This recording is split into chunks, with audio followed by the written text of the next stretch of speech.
ಪ್ರಿಯ ವೀಕ್ಷಕರೇ, ಈ ವಿಡಿಯೋವನ್ನು ಮೊದಲಿನಿಂದ ಕೊನೆಯವರೆಗೂ ಸ್ಕಿಪ್ ಮಾಡದೆ ಪೂರ್ತಿಯಾಗಿ ನೋಡಿರಿ.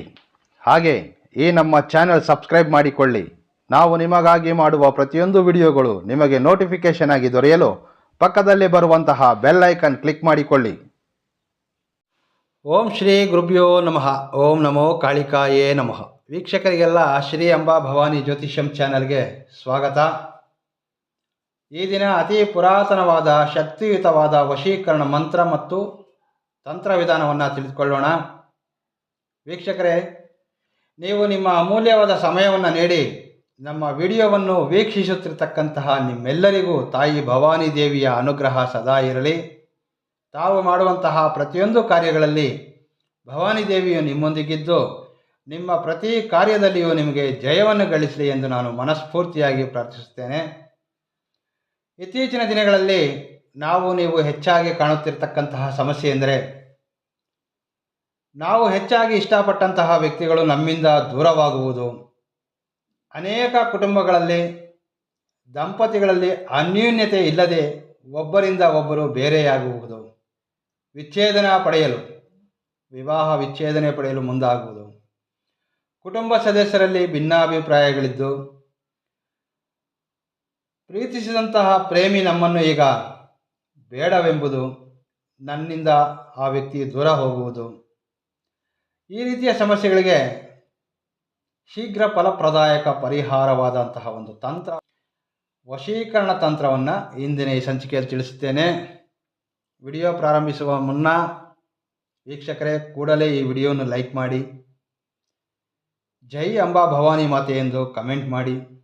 ಈ ವಿಡಿಯೋ ಹೆಚ್ಚಿನ ಲೈಕ್ ಪಡೆಯೋದ್ರಿಂದ ಈ ವಿಡಿಯೋ ಹೆಚ್ಚಿನ ಜನಗಳಿಗೆ ತಲುಪಲು ಸಹಾಯವಾಗ್ತದೆ. ನಾನು ಈಗಾಗಲೇ ಇದೇ ವಿಚಾರವಾಗಿ ಅನೇಕ ರೀತಿಯ ತಂತ್ರಗಳನ್ನು ನಮ್ಮ ಚಾನಲ್ನಲ್ಲಿ ತಿಳಿಸಿದ್ದೇನೆ. ಆದಾಗ್ಯೂ ಸಹ ಅನೇಕರು ಕರೆ ಮಾಡಿ, ಗುರುಗಳೇ, ನಾವು ತಂತ್ರಗಳನ್ನು ಪ್ರಯತ್ನಿಸಿ ಇದರಿಂದ ಒಳ್ಳೆಯ ಲಾಭವನ್ನು ಪಡೆದಿದ್ದೇವೆ ಎಂದು ತಿಳಿಸಿರ್ತಾರೆ. ನಿಮ್ಮೆಲ್ಲರಿಗೂ ಧನ್ಯವಾದಗಳು. ಹಾಗೆ ಇನ್ನೂ ಕೆಲವರು, ಗುರುಗಳೇ, ತಂತ್ರಗಳನ್ನು ಪ್ರಯತ್ನಿಸಿದ ಕೆಲ ದಿನಗಳ ಕಾಲ ಫಲವನ್ನು ಪಡೆಯುತ್ತಿದ್ದೇವೆ, ಸ್ವಲ್ಪ ದಿನಗಳ ನಂತರ ಈ ಸಮಸ್ಯೆ ಮರಳಿ ಕಾಡುತ್ತದೆ. ಶಾಶ್ವತ ಪರಿಹಾರವಾಗಿ ಯಾವುದಾದರೂ ಶಕ್ತಿಯುತವಾದಂತಹ ತಂತ್ರಗಳನ್ನು ತಿಳಿಸಿರಿ ಎಂದು ಅನೇಕರು ವಿಚಾರಣೆ ಮಾಡಿರ್ತಾರೆ. ವೀಕ್ಷಕರೇ, ಇಂದಿನ ಈ ಪುರಾತನವಾದ ತಂತ್ರವನ್ನು ಪ್ರಯತ್ನಿಸೋದ್ರಿಂದ ಶಾಶ್ವತವಾಗಿ ನೀವು ಪರಿಹಾರವನ್ನು ಕಂಡುಕೊಳ್ಳಬಹುದು.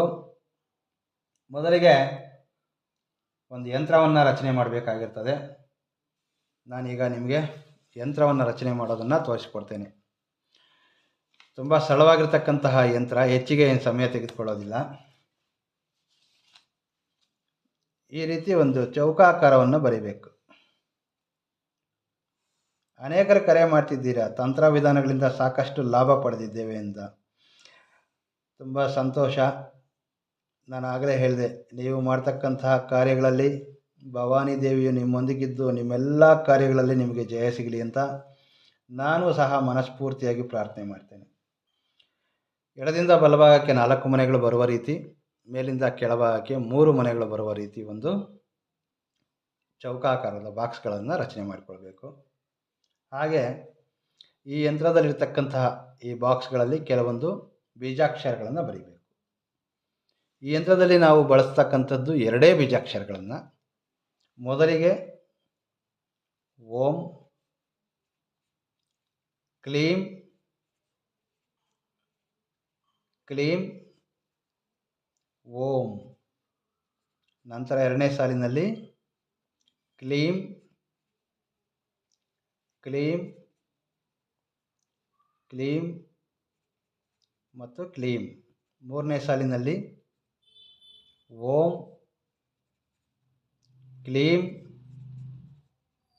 ಕ್ಲೀಂ, ಓಂ. ಸರಳವಾಗಿ ಹೇಳಬೇಕು ಅಂತಂದರೆ, ಯಂತ್ರದ 4 ಬದಿಯಲ್ಲೂ 4 ಮೂಲೆಯಲ್ಲಿಯೂ ಓಂ ಎಂಬ ಬೀಜಾಕ್ಷರಗಳು, ಉಳಿದೆಲ್ಲ ಬಾಕ್ಸ್ಗಳಲ್ಲಿಯೂ ಕ್ಲೀಂ ಎಂಬ ಬೀಜಾಕ್ಷರಗಳನ್ನು ನಾವಿಲ್ಲಿ ಬಳಸಿದ್ದೇವೆ.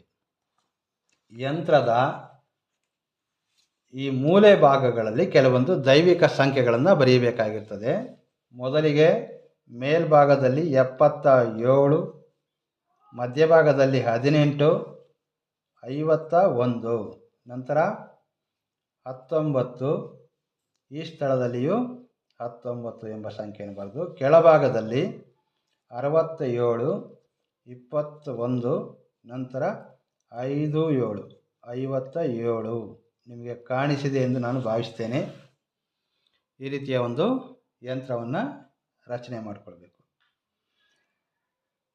ಯಂತ್ರದ ಹಿಂಬದಿಯಲ್ಲಿ ಈಗ ನಾವೇನು ಯಂತ್ರವನ್ನು ರಚನೆ ಮಾಡಿದ್ದೇವೆ, ಇದರ ಹಿಂಬದಿಯಲ್ಲಿ ಏನು ಮಾಡಬೇಕು ಅಂದರೆ, ನೀವು ನಿಮ್ಮ ಪತಿ ಅಥವಾ ಪತ್ನಿ, ನಿಮ್ಮ ಪ್ರೇಮಿ, ನೀವು ಯಾವ ವ್ಯಕ್ತಿಗಾದರೆ ಈ ಒಂದು ಉಪಾಯವನ್ನು ಪ್ರಯತ್ನ ಮಾಡ್ತಾ ಇದ್ದೀರಾ, ಆ ವ್ಯಕ್ತಿಯ ಹೆಸರನ್ನು ಬರೆಯಿರಿ. ಕೆಳಭಾಗದಲ್ಲಿ ಒಂದು ಪ್ಲಸ್ ಚಿಹ್ನೆ ಬರೆದು ನಂತರ ನಿಮ್ಮ ಹೆಸರು ಬರೆಯಿರಿ. ಆ ಮೇಲ್ಭಾಗದಲ್ಲಿ ಬರೆದಿರ್ತಕ್ಕಂತಹ ಸ್ಥಳ ಏನಿದೆ, ಇಲ್ಲಿ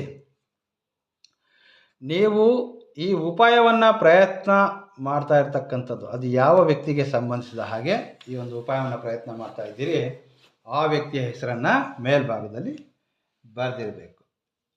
ನಾವು ಈಗ ನಿಮಗೆ ತೋರಿಸಿದಂತಹ ಈ ಯಂತ್ರವನ್ನು ನೀವು ಈ ರೀತಿ ಬಿಳಿ ಹಾಳೆಯ ಮೇಲೆ ರಚನೆ ಮಾಡಬಾರ್ದು. ನಾನು ನಿಮಗೆ ಕಾಣಲಿ ಎಂಬ ಉದ್ದೇಶಕ್ಕಿಲ್ಲಿ ಬಿಳಿ ಹಾಳೆಯನ್ನು ಬಳಸಿದ್ದೇನೆ. ನೀವು ಯಂತ್ರವನ್ನು ರಚನೆ ಮಾಡುವಾಗ ನೋಡಿ, ಭೋಜಪತ್ರೆ, ಈ ರೀತಿ ಭೋಜಪತ್ರೆಯಲ್ಲಿ ಈ ಒಂದು ಯಂತ್ರವನ್ನು ರಚನೆ ಮಾಡಬೇಕು. ನಾನು ಇದರ ಹಿಂಬದಿಯಲ್ಲೂ ಸಹ ಹೆಸರುಗಳನ್ನ ಬರೆದಿದ್ದೇನೆ. ಈ ರೀತಿ ಭೋಜಪತ್ರೆ ನಿಮಗೆ ಪೂಜಾ ಸ್ಟೋರಲ್ಲಿ ಅಥವಾ ಗ್ರಂಥಿಗೆ ಅಂಗಡಿಗಳಲ್ಲಿ ತುಂಬ ಸುಲಭವಾಗಿ ಸಿಗುತ್ತೆ. ಈಗ ಈ ಒಂದು ಯಂತ್ರವನ್ನು ರಚನೆ ಮಾಡೋದು ಹೇಗೆ ಎಂಬುದನ್ನು ನಾನು ತೋರಿಸಿದ್ದೇನೆ. ಆದರೆ ಇದಕ್ಕೆ ಕೆಲವೊಂದು ವಿಧಿ ವಿಧಾನಗಳಿದೆ. ಅದೇನು ಎಂಬುದನ್ನು ನಾನೀಗ ನಿಮಗೆ ತಿಳಿಸ್ತೇನೆ. ಯಾಕಂದರೆ ನಾನಿಲ್ಲಿ ಏನು ಬರೆದಿದ್ದೇನೆ ಇದೇ ರೀತಿ ನೀವು ಯಂತ್ರವನ್ನು ರಚನೆ ಮಾಡಬೇಕು. ಆದರೆ ಈ ಭೋಜಪತ್ರೆಯ ಮೇಲೆ ಯಂತ್ರವನ್ನು ರಚಿಸಲು ಹೆಣ್ಮಕ್ಳು ಕಣ್ಣಿಗೆ ಕಾಡಿಗೆಯನ್ನು ಹಚ್ಕೊಳ್ತಾರೆ. ಅದು ನೀವು ನೋಡಿರಬಹುದು, ಕಪ್ಪು ಬಣ್ಣದಲ್ಲಿರ್ತದೆ. ಆ ಕಾಡಿಗೆಯಿಂದ ಈ ಯಂತ್ರವನ್ನು ರಚನೆ ಮಾಡಬೇಕು. ನಾನು ನಿಮಗೆ ಇಲ್ಲಿ ಕಾಣಲಿ ಎಂಬ ಉದ್ದೇಶಕ್ಕೆ ಮಾತ್ರವೇ ಇಲ್ಲಿ ಮಾರ್ಕರನ್ನು ಬಳಸಿದ್ದೇವೆ. ಯಾವುದೇ ಮಾರ್ಕರ್ನಿಂದ ನೀವು ಯಂತ್ರವನ್ನು ರಚನೆ ಮಾಡಬಾರ್ದು. ಭೋಜಪತ್ರೆಯ ಮೇಲೆ ಯಂತ್ರವನ್ನು ರಚನೆ ಮಾಡಬೇಕಾಗಿರ್ತದೆ. ಹೆಣ್ಣು ಮಕ್ಕಳು ಏನು ಮಾಡ್ತಾರೆ, ಈ ಕಣ್ಣಿಗೆ ಕಾಡಿಗೆ ಹಚ್ತಾರೆ, ನಿಮಗೆ ಗೊತ್ತಿರ್ಬೋದು. ಅಥವಾ ಶಾಪಲ್ಲಿ ಹೋಗ್ಬಿಟ್ಟು ಕಾಡಿಗೆ ಡಬ್ಬಿ ಅಂದರೆ ಸಿಗುತ್ತೆ, ತುಂಬ ಕಡಿಮೆ ಬೆಲೆಯಲ್ಲೇ ಇರ್ತದೆ. ಅದು ಕಪ್ಪು ಬಣ್ಣದಿಂದ ಕೂಡಿರ್ತದೆ. ಆ ಕಪ್ಪು ಬಣ್ಣದ ಕಾಡಿಗೆಯನ್ನು ಬಳಸಿ ಈ ಒಂದು ಯಂತ್ರವನ್ನು ರಚನೆ ಮಾಡಬೇಕಾಗಿರ್ತದೆ. ಈ ರೀತಿಯ ಯಂತ್ರವನ್ನು ರಚನೆ ಮಾಡಲಿಕ್ಕೆ ಆ ಕಾಡಿಗೆಯನ್ನು ತೆಗೆದುಕೊಂಡು ತುಳಸಿ ಕಡ್ಡಿ, ಏನು ಹೇಳಿ, ಮನೆಯಲ್ಲಿ ನೀವು ತುಳಸಿ ಗಿಡ ನೆಟ್ಟಿದ್ರೆ ಒಂದು ಕಡ್ಡಿಯನ್ನು ತೆಗೆದುಕೊಳ್ಳಿ, ಅಥವಾ ದಾಳಿಂಬೆ ಮರದಲ್ಲಿ ಒಂದು ಕಡ್ಡಿಯನ್ನು ತೆಗೆದುಕೊಂಡ್ಬನ್ನಿ. ದಾಳಿಂಬೆ ಕಡ್ಡಿ ಅಥವಾ ಕಾಡಿಗೆಯಿಂದ ಈ ಯಂತ್ರವನ್ನು ರಚನೆ ಮಾಡಬೇಕು. ಯಂತ್ರ ರಚನೆ ಮಾಡಲಿಕ್ಕೆ ನಮಗೆ ಭೋಜಪತ್ರೆ ಮತ್ತು ಕಪ್ಪು ಕಾಡಿಗೆ ಅಗತ್ಯ ಇರ್ತದೆ. ಕಾಡಿಗೆಯಿಂದಲೇ ಈ ಒಂದು ಯಂತ್ರವನ್ನು ರಚನೆ ಮಾಡಬೇಕು. ಈಗ ಅನೇಕರು ಕೇಳ್ತಾರೆ, ಒಂದು ವೇಳೆ ಈಗ ನಾನು ತಿಳಿಸಿದಂತಹ ರೀತಿಯಲ್ಲಿ ಕಾಡಿಗೆ ಮತ್ತು ದಾಳಿಂಬೆ ಕಡ್ಡಿ ಯಂತ್ರ ರಚಿಸಲು ಸಾಧ್ಯ ಇಲ್ಲ, ನಮ್ಮ ಹತ್ರ ಕಾಡಿಗೆ ಸಿಗೋದಿಲ್ಲ, ಹಾಗೆ ದಾಳಿಂಬೆ ಕಡ್ಡಿ ಸಿಗೋದಿಲ್ಲ ಅಂಥವ್ರು ಏನು ಮಾಡಬಹುದು, ಭೋಜಪತ್ರೆಯ ಮೇಲೆ ಕಪ್ಪು ಬಣ್ಣದ ಇಂಕ್ ತೆಗೆದುಕೊಳ್ಳಿ. ಇಂಕ್ ಸಿಗುತ್ತಲ್ಲ, ಬಾಟಲಲ್ಲಿ ಸಿಗುತ್ತೆ, ಮೊದಲಲ್ಲಿ ಸಿಗ್ತಿತ್ತು, ಪ್ರಯತ್ನ ಮಾಡಿ. ಕಪ್ಪು ಬಣ್ಣದ ಇಂಕ್ ತೆಗೆದುಕೊಳ್ಳಿ. ಆ ಇಂಕನ್ನು ಏನು ಮಾಡಬೇಕು ಅಂದರೆ ತುಳಸಿ ಕಡ್ಡಿಯನ್ನು ತೆಗೆದುಕೊಳ್ಳಿ.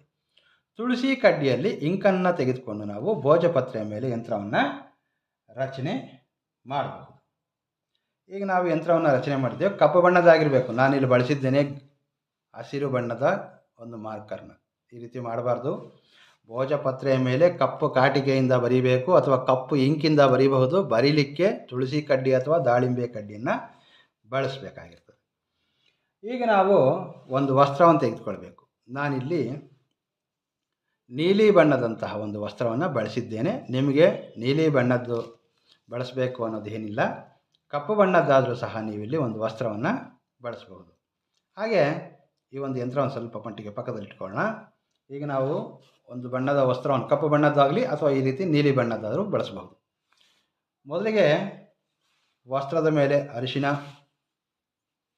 ಕುಂಕುಮ, ಸ್ವಲ್ಪ ಮಟ್ಟಿಗೆ ಅರಿಶಿನ ಮತ್ತು ಕುಂಕುಮವನ್ನು ಹಾಕ್ಕೊಳ್ಬೇಕು.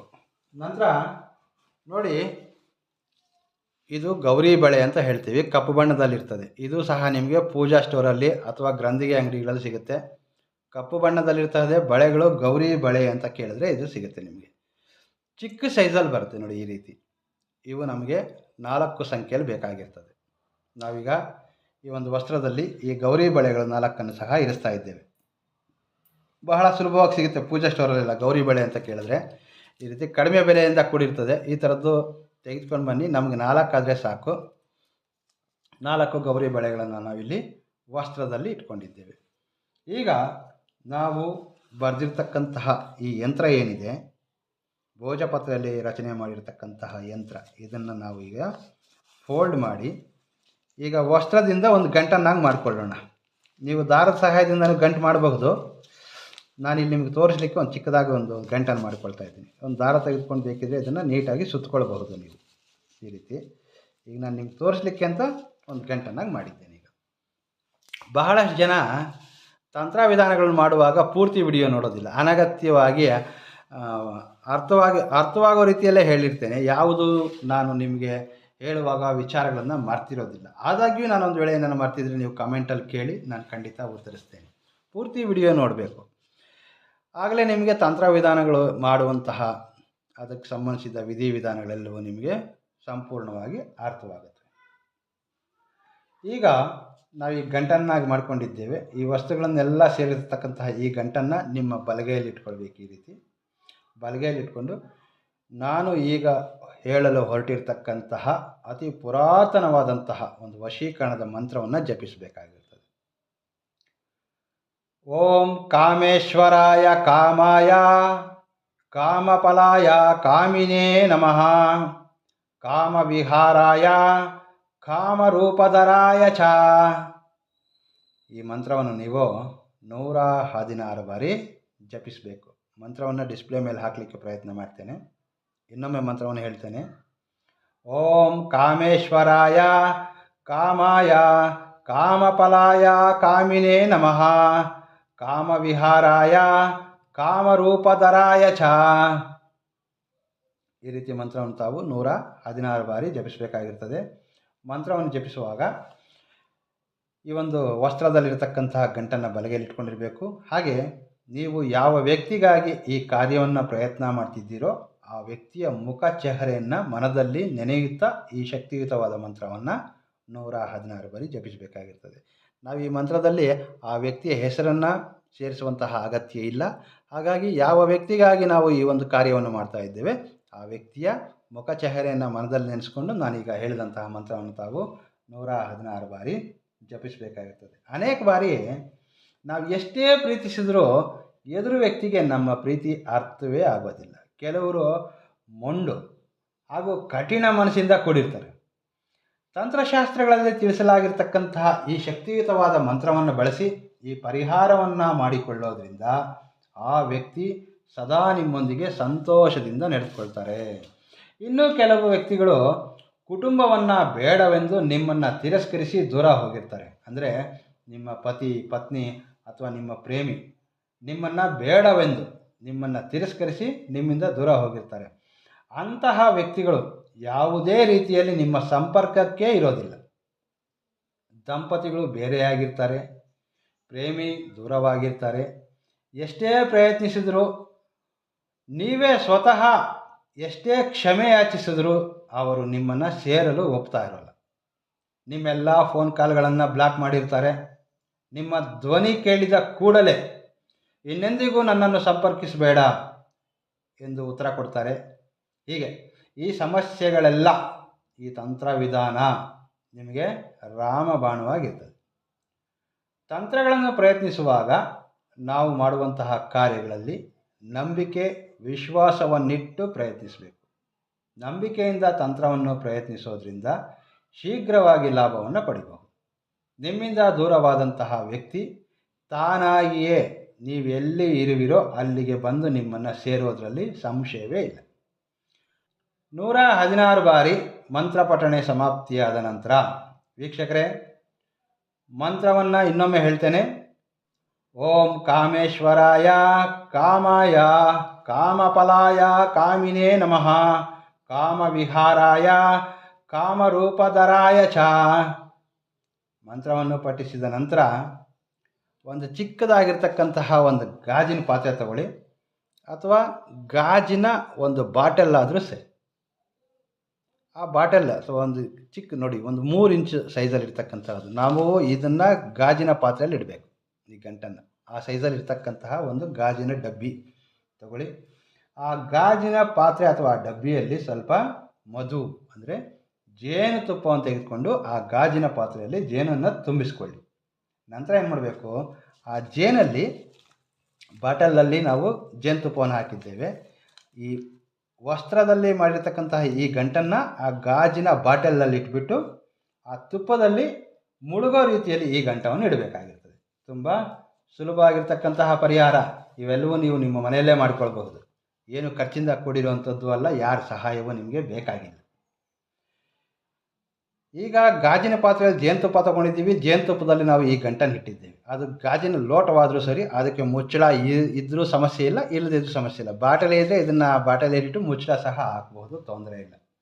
ನಂತರ ಏನು ಮಾಡ್ಬೋದು, ಆ ಗಾಜಿನ ಪಾತ್ರೆಯನ್ನು ಈ ತಂತ್ರ ಮಾಡಿದ ದಿನ ಎಲ್ಲವೂ ನಿಮ್ಮ ದೇವರ ಕೋಣೆಯಲ್ಲಾಗಲಿ ಅಥವಾ ನಿಮ್ಮ ಇಷ್ಟ ದೇವತೆಯ ಫೋಟೋ ಯಾವುದಾದ್ರೂ ಮನೆಯಲ್ಲಿದ್ದರೆ ಅದ್ರ ಮುಂದೆ ಈ ಒಂದು ಗಾಜಿನ ಪಾತ್ರೆಯನ್ನು ಅಲ್ಲಿ ಇಟ್ಟಿರಬಹುದು. ನಂತರದ ದಿನ ಏನು ಮಾಡಬೇಕು, ಆ ಗಾಜಿನ ಪಾತ್ರೆಯಿಂದ ಮನೆಯಿಂದ ಹೊರಗಡೆ ತೆಗೆದುಕೊಂಡು ಹೋಗಿ. ಗಾಜಿನ ಪಾತ್ರೆಯಲ್ಲಿ ಇಟ್ಟಿರ್ತಕ್ಕಂತಹ ಈ ವಸ್ತುಗಳನ್ನೆಲ್ಲ ನಾವು ಮನೆಯಿಂದ ಹೊರಗಡೆ ತೆಗೆದುಕೊಂಡು ಬಂದು, ನಿಮಗೆ ಹತ್ತಿರದಲ್ಲೆಲ್ಲಾದರೂ ಹರಿಯುವಂತಹ ನೀರಿರಬೇಕು. ಹರಿಯೋ ನೀರಲ್ಲಿ ಈ ಗಾಜಿನ ಪಾತ್ರೆಯನ್ನು ಬಿಟ್ಟು ಬರಬೇಕಾಗಿರ್ತದೆ. ಇಲ್ಲಿ ಈ ಗಾಜಿನ ಪಾತ್ರೆಯನ್ನು ನೀವು ನೀರಲ್ಲಿ ಬಿಡುವಾಗ ನಾನು ಆಗಲೇ ಹೇಳಿದೆ, ಗಾಜಿನ ಪಾತ್ರೆ ಅದಕ್ಕೆ ಮುಚ್ಚಳ ಇಲ್ಲ ಅಂದರೆ ನೀವು ಅದೇ ರೀತಿಯೇ ನೀರಲ್ಲಿ ಬಿಡಬಹುದು. ಒಂದು ವೇಳೆ ನೀವು ಗಾಜಿನ ಬಾಟಲಿ ತೆಗೆದುಕೊಂಡಿದ್ದೇವೆ, ಬಾಟಲಿಯಲ್ಲಿ ಇದನ್ನಿಟ್ಟು ಜೇನುತುಪ್ಪದ ಜೊತೆಯಲ್ಲಿ ಒಂದು ಗಂಟನ್ನಿಟ್ಟಿದ್ದೇವೆ, ಅದಕ್ಕೆ ಕ್ಯಾಪ್ ಹಾಕಿದರೆ, ಮುಚ್ಚಳವನ್ನು ಹಾಕಿದರೆ ನೀರಲ್ಲಿ ಬಿಡುವಾಗ ಮುಚ್ಚಳವನ್ನು ತೆಗೆದು ನಂತರ ಆ ಗಾಜಿನ ಪಾತ್ರೆಯನ್ನು ನೀರಲ್ಲಿ ಬಿಡಬೇಕಾಗಿರ್ತದೆ. ಗಾಜಿನ ಪಾತ್ರೆಯನ್ನು ನೀರಲ್ಲಿ ಬಿಡುವಾಗ ನಿಮ್ಮ ಇಷ್ಟ ದೇವತೆಯನ್ನು ಪ್ರಾರ್ಥನೆ ಮಾಡಿಕೊಂಡು ನಿಮಗಿರ್ತಕ್ಕಂತಹ ಸಮಸ್ಯೆಗಳನ್ನೆಲ್ಲ ಹೇಳಿಕೊಂಡು ಈ ಸಮಸ್ಯೆಗೆ ಶೀಘ್ರ ಪರಿಹಾರ ದೊರೆಯಬೇಕಂತ ಪ್ರಾರ್ಥನೆ ಮಾಡ್ಕೊಳ್ತಾ ಈ ಗಾಜಿನ ಪಾತ್ರೆಯನ್ನು ನೀರಲ್ಲಿ ಬಿಟ್ಟು ಬನ್ನಿ. ಈಗ ಈ ಒಂದು ಉಪಾಯವನ್ನು ಮಾಡುತ್ತಿರುವಾಗ ನೀವು ಏಕಾಂತದಲ್ಲಿರಬೇಕು. ಈ ತಂತ್ರವನ್ನು ಪ್ರಯತ್ನಿಸುವಾಗ, ಮಂತ್ರವನ್ನು ಜಪಿಸುವಾಗ ಯಾರೂ ನಿಮ್ಮನ್ನು ಗಮನಿಸದ ಹಾಗೆ ಎಚ್ಚರವನ್ನು ವಹಿಸಬೇಕು. ಯಾವುದೇ ಕಾರಣಕ್ಕೂ ತಂತ್ರ ಮಾಡುವಂತಹ ಸಮಯದಲ್ಲಿ ಯಾರೊಂದಿಗೂ ಮಾತನಾಡಬಾರ್ದು, ಹಾಗೆ ಮಧ್ಯದಲ್ಲಿ ಎದ್ದು ಹೋಗಬಾರ್ದು. ಇದು ಬಹಳ ಮುಖ್ಯವಾಗಿರ್ತದೆ. ಶುಕ್ರವಾರ ಅಥವಾ ಭಾನುವಾರದ ದಿನಗಳಂದು ಸಂಜೆ ಸೂರ್ಯಾಸ್ತವಾದ ನಂತರ, ಅಂದರೆ ಸಂಜೆ 6:30 ನಂತರ ಮಧ್ಯರಾತ್ರಿ 12 ಗಂಟೆಯ ಮಧ್ಯಕಾಲದಲ್ಲಿ ಈ ಒಂದು ಉಪಾಯವನ್ನು ಪ್ರಯತ್ನ ಮಾಡಬೇಕಾಗಿರ್ತದೆ. ಶುಕ್ರವಾರ ಸಂಜೆ 6:30 ನಂತರ ಅಥವಾ ಭಾನುವಾರ ಸಂಜೆ 6:30 ನಂತರ ಮಧ್ಯರಾತ್ರಿ 12 ಗಂಟೆಯ ಮಧ್ಯಕಾಲದಲ್ಲಿ ಈ ತಂತ್ರ ವಿಧಾನವನ್ನು ಪ್ರಯತ್ನಿಸಬೇಕಾಗಿರ್ತದೆ. ಅತಿ ಶಕ್ತಿಯುತವಾದಂತಹ ಮಂತ್ರ ಮತ್ತು ಈ ಪುರಾತನವಾದಂತಹ ಈ ತಂತ್ರ ಪ್ರಯೋಗ ಮಾಡೋದ್ರಿಂದ ನಿಮ್ಮಿಂದ ದೂರವಾಗಿರ್ತಕ್ಕಂತಹ ಯಾವುದೇ ವ್ಯಕ್ತಿ ಆದರೂ ನಿಮ್ಮ ಬಳಿ ಬರಲೇಬೇಕು. ನಿಮ್ಮ ಪತಿ ಪತ್ನಿ ನಿಮ್ಮೊಂದಿಗೆ ಅನ್ಯೋನ್ಯವಾಗಿರಲು, ಕುಟುಂಬದಲ್ಲೇ ನಿಮ್ಮ ಪತಿ ಮತ್ತು ಪತ್ನಿ ನಿಮ್ಮೊಂದಿಗೆ ಅನ್ಯೋನ್ಯವಾಗಿರಲು ಈ ತಂತ್ರ ಅದ್ಭುತವಾದಂತಹ ಲಾಭವನ್ನು ನೀಡ್ತದೆ. ಯಾವುದೇ ರೀತಿಯ ದುರುದ್ದೇಶ ಇಲ್ಲದೆ ಈ ತಂತ್ರವನ್ನು ಪ್ರಯತ್ನಿಸೋದ್ರಿಂದ ಶೀಘ್ರವಾಗಿ ನೀವು ಇದರಿಂದ ಪರಿಹಾರವನ್ನು ಪಡೆದುಕೊಳ್ಳಬಹುದು. ಯಾವುದೇ ದುರಾಲೋಚನೆ ಮನಸ್ಸಲ್ಲಿಟ್ಕೊಂಡು ಈ ಉಪಾಯವನ್ನು ಪ್ರಯತ್ನ ಮಾಡಬಾರ್ದು. ವೀಕ್ಷಕರೇ, ನಾವು ನಿಮಗಾಗಿ ನೀಡ್ತಕ್ಕಂತಹ ಮಾಹಿತಿ ನಿಮಗೆ ಇಷ್ಟವಾದಲ್ಲಿ ಮರೆಯದೇ ವಿಡಿಯೋವನ್ನು ಲೈಕ್ ಮಾಡಿ, ನಿಮಗೆ ತಿಳಿದಿರತಕ್ಕಂತಹ ಸ್ನೇಹಿತರೊಂದಿಗೆ ಈ ವಿಡಿಯೋವನ್ನು ಶೇರ್ ಮಾಡಿಕೊಳ್ಳಿ. ಈ ತಂತ್ರಕ್ಕೆ ಸಂಬಂಧಿಸಿದ ಅಥವಾ ನಿಮಗೆ ಈ ತಂತ್ರದಲ್ಲಿ ಯಾವುದಾದರೂ ಅರ್ಥವಾಗದಂತಹ ವಿಚಾರಗಳೇನಾದರೂ ಇದ್ದರೆ ಕಮೆಂಟ್ ಬಾಕ್ಸಲ್ಲಿ ತಿಳಿಸಿ. ಮರೆಯದೆ ನಾನು ನಿಮ್ಮ ಕಮೆಂಟ್ಗಳಿಗೆ ಉತ್ತರಿಸುವಂತಹ ಪ್ರಯತ್ನವನ್ನು ಮಾಡ್ತೇನೆ. ಜೈ ಅಂಬಾ ಭವಾನಿ ಎಂದು ಕಮೆಂಟ್ ಮಾಡಿ. ಮುಂದಿನ ಸಂಚಿಕೆಯಲ್ಲಿ ಭೇಟಿಯಾಗ್ತೇನೆ. ನಮಸ್ಕಾರ. ಸರ್ವೇ ಜನೋ ಸುಖಿನೋ ಭವಂತು.